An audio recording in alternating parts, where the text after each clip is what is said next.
Gubernur Jawa Barat musuh Islam, Gubernur Jawa Barat musuh pesantren. Cenah deui aya kabar bahwa ke pesantren mah tepati perhatian.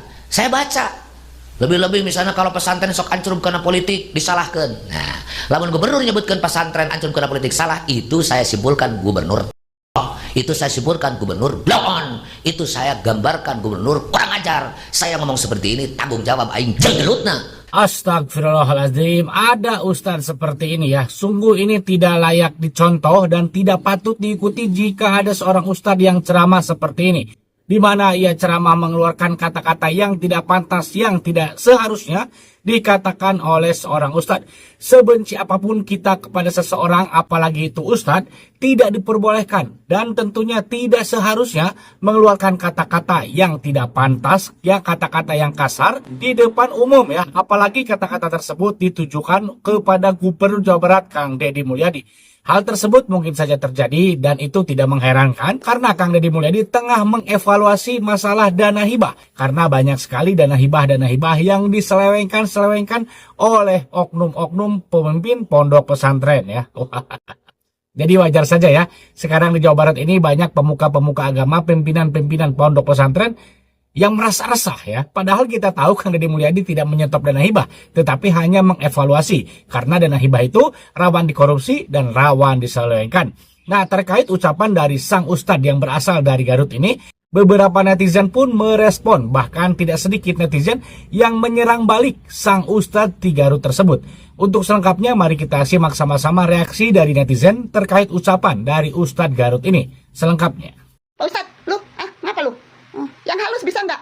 Mas gua seperti itu, diri sendiri pengen ini kalau si teteh ini saya suka resep nih lihatnya nih ya. Oh iya, obrolannya halus tapi tajam nih si teteh ini. Hasil dari ya dana-dana fiktif, bisa jadi kan? Makanya lu sesewot ini. Bapak yang terhormat, Bapak Ustadz yang sok suci, sok benar, sok paling mengerti tentang agama. Pesantren yang gimana dulu yang menjadi musuhnya pada Deddy Mulyadi? Hah? Kiai yang gimana dulu yang menjadi musuhnya pada Deddy Mulyadi? Hah? Gua pengen nanya sama lu. Banyak noh kiai-kiai pesantren-pesantren lain yang mendukung terkait kebijakan-kebijakan dan tata cara kerjanya pada Deddy Mulyadi. Ngapa? Hah? Nggak usah seolah-olah membawa nama agama, nama pesantren, nama kiai. Nggak semuanya sama seperti lu ya. Hah? Kecuali kalau pesantren ataupun kiai yang hanya mengejar duniawi terkait penyelundupan, penggelapan dana-dana hibah untuk kepentingan sendiri, untuk kepentingan perut sendiri. Oke. Itu menjadi musuhnya pada Deddy Mulyadi. Tapi gue dukung pada Deddy Mulyadi. Harus diberantas model-model kayak begitu yang dikit-dikit membawakan nama agama. Ya, hanya untuk apa? Hanya untuk kepentingan sendiri. Dan di sini gue cuma pengen ngomong, ustadz yang model yang kayak begini tuh ustadz yang ustadz yang kurang ngajar, ustadz yang kagak punya otak. Kenapa gue berkata seperti ini? Gue tidak hanya omong-omong di mulut saja. Lu lihat aja video dia dari awal sampai akhir. Satu, dia merendahkan marwahnya sosok Gubernur Jawa Barat dengan kata-kata oon, kata-kata kurang ajar. Apakah pantas ustadz seperti itu? Lu mengkritik boleh mengkritik, tapi coba kritiklah dengan kata-kata yang santun. Hah? Di sini katanya terkait kiai masuk ke politik. Tidak bisa kalau tidak masuk politik, harus masuk politik. Boleh kiai atau pemaku agama masuk ke dunia politik, tapi ingat batasannya ya. Jangan sampai agama dijadikan tameng dalam berpolitik. Boleh masuk ke dunia politik, tapi harus tahu, sadar diri batasannya.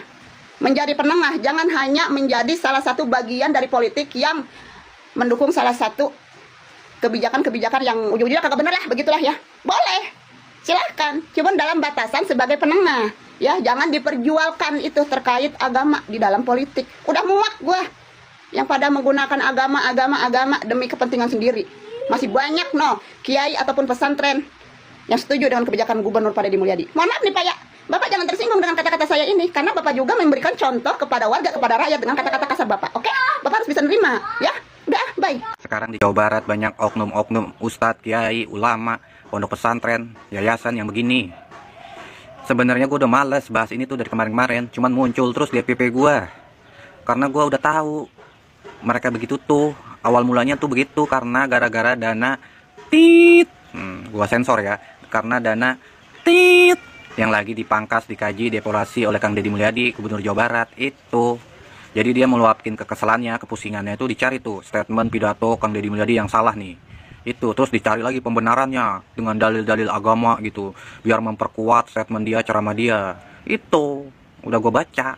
Padahal mah dia lagi pusing, lagi kesel itu sama dana tit Kita harus maklum, kita harus mewajari mereka begitu tuh. Kan biasa, dari tahun-tahun kemarin mereka tuh makan daging terus. Pas Gubernur Jawa Barat Kang Deddy Mulyadi makannya ikan betok. Padahal mah ikan betok dicocol sambel goang. Enak bener itu, gurih. Tapi gimana lagi, namanya orang gak bersyukur mah. Biasa hidup enak, biasa kenyang, sekarang mah pusing, lapar. Jadi apa aja ya dah yang diomongin sekarang gubernur blow on, ngajak berantem. Yang penting nih, kita warga Jawa Barat, kalau ada oknum ustadz, kiai itu yang ceramah, yang tausiah, ngomong begitu tuh, yang ngomong-ngomong sekiranya nggak pantas, udah masuk kuping kanan, keluar kuping kiri aja, gitu. Kita anggap aja dia lagi pusing. Gelut mah hayu lah, di mana oge. Menikah hayo tete nyerah gue kena Langsung nih malah mata ustad ada ngerti ya mah kan namun dia gelut tukang ya kena gelut mah. Terutama ninggal di daging ayam segala tarik. Hatur nuhun Kang Ustad. Oknum tapi mah oknum. Gitu. Kang Ustad nu di Garut nu hayo tete nyerah gue kena panggung. Asa teu nyeta. Ngan hayo yang ngobrol teh gelut jeung gelut. Der urang gelut lah. Di layanan. Komo Kang Ustad di Garut mah. Nah sobat semuanya, seperti itu ya reaksi dari netizen, di mana netizen ini malah menyerang balik sang ustadz ya. Saya kurang hafal juga namanya siapa dan saya nggak mau tahu juga namanya siapa, nggak penting juga. Namun yang pasti ustadz ini berasal dari Garut dan dia merupakan pimpinan pondok pesantren yang ada di Garut. Mungkin ya memang saat ini seperti yang netizen tadi katakan, sudah tidak heran di Jawa Barat ini ya banyak oknum-oknum ataupun banyak ketua-ketua yayasan, tokoh-tokoh ulama, tidak semuanya, ada sebagian yang pada ribut saat ini ya. Akhir-akhir ini mereka ini ribut. Akibat apa? Akibat dana hibah yang mau dievaluasi oleh Kang Deddy Mulyadi ya, sedang dievaluasi. Jadi jangan salah informasi juga bahwasannya Kang Deddy Mulyadi itu tidak menyetop dana hibah, tetapi Kang Deddy Mulyadi hanya mengevaluasi dana hibah karena dana hibah ini rawan sekali diselewengkan, ya. Rawan sekali dikorupsi ya. Akibat hal tersebut, Kang Deddy Mulyadi pun mengevaluasi aliran dana hibah ini. Salah satu contohnya seperti ini, banyak sekali ya dari yayasan-yayasan fiktif, yayasan-yayasan bodong yang mengajukan proposal terkait sepertinya ingin meminta bantuan, ingin pembangunan, kemudian diberikan oleh pemerintah melalui dana hibah itu. Ketika dicek, pesantrennya nggak ada. Jadi pesantrennya itu yayasannya itu bodong, yayasan-yayasan bodong gitu loh. Jadi hal inilah yang sedang dievaluasi ataupun tidak sedikit juga yang meminta dana hibah ke provinsi, tetapi yang sampainya ke tujuannya ke ajengan di kampungnya itu paling hanya 10 juta, hanya 1 juta, sedangkan dari pemerintah itu 5 miliar, 1 miliar, tetapi yang sampainya itu cuman ya berapa juta gitu. Makanya sekarang tidak heran banyak sekali ustadz-ustadz ataupun ajengan-ajengan yang merupakan ketua yayasan pada naik mobil mewah-mewah. Sekarang tidak mengherankan ya, tentu saja berbeda dengan zaman dulu. Jadi polemik dana hibah ini banyak sekali yang kebakaran jenggot, banyak sekali yang kepanasan, banyak sekali yang panik ya. Termasuk mungkin ustadz yang di Garut ini, sehingga ia meluapkan emosinya, meluapkan kekesalannya kepada Kang Deddy Mulyadi ketika ia berceramah di depan para umat ya, di depan para warga itu. Tentu saja ceramahnya itu tidak pantas ya. Apakah pantas kata-kata yang kasar seperti itu dilontarkan oleh yang mengaku sebagai ustadz, oleh yang mengaku sebagai ulama di depan umum, menjelek-jelekan gubernur, ya, menjelek-jelekan seseorang, itu kan tidak pantas.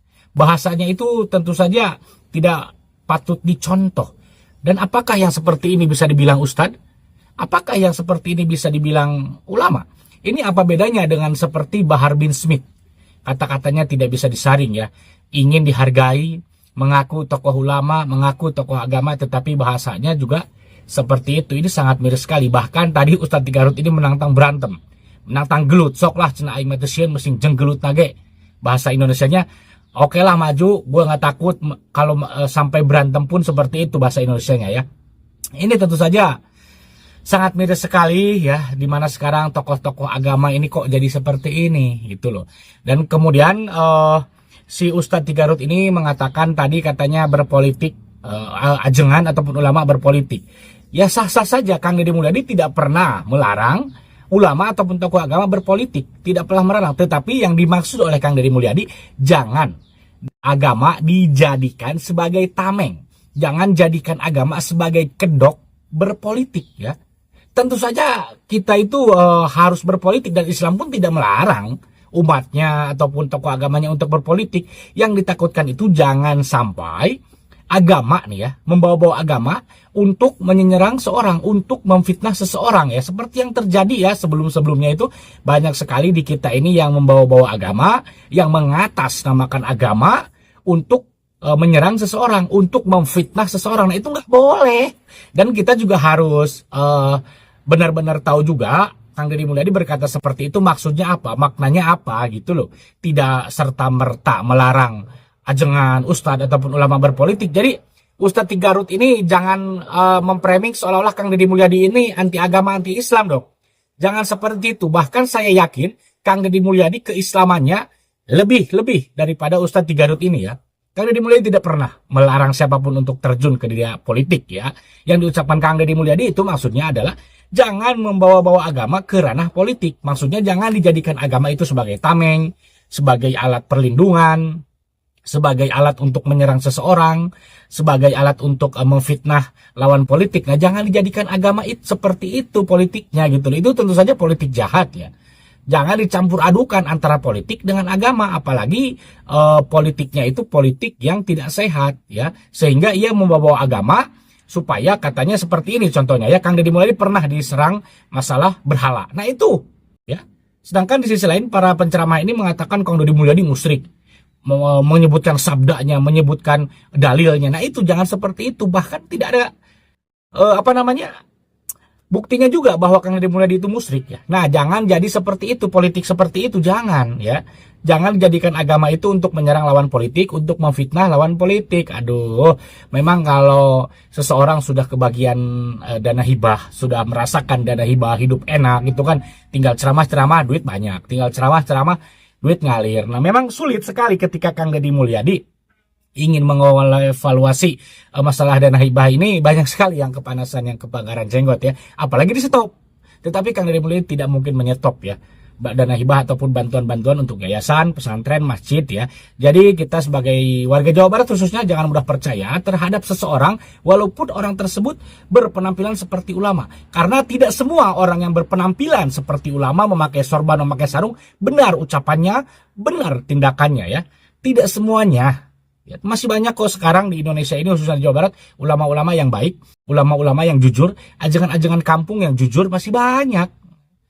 Nah, sobat semuanya bagaimana nih ya menurut sobat semuanya terkait ceramah dari Ustadz Tigarut ini? Yang ini kata-katanya menurut saya sudah kurang ajar dan juga berlebihan sekali ya. Silahkan tulis di kolom komentar jika punya pendapat. Terima kasih sudah menonton, semoga sehat selalu dan sampai jumpa lagi di video selanjutnya.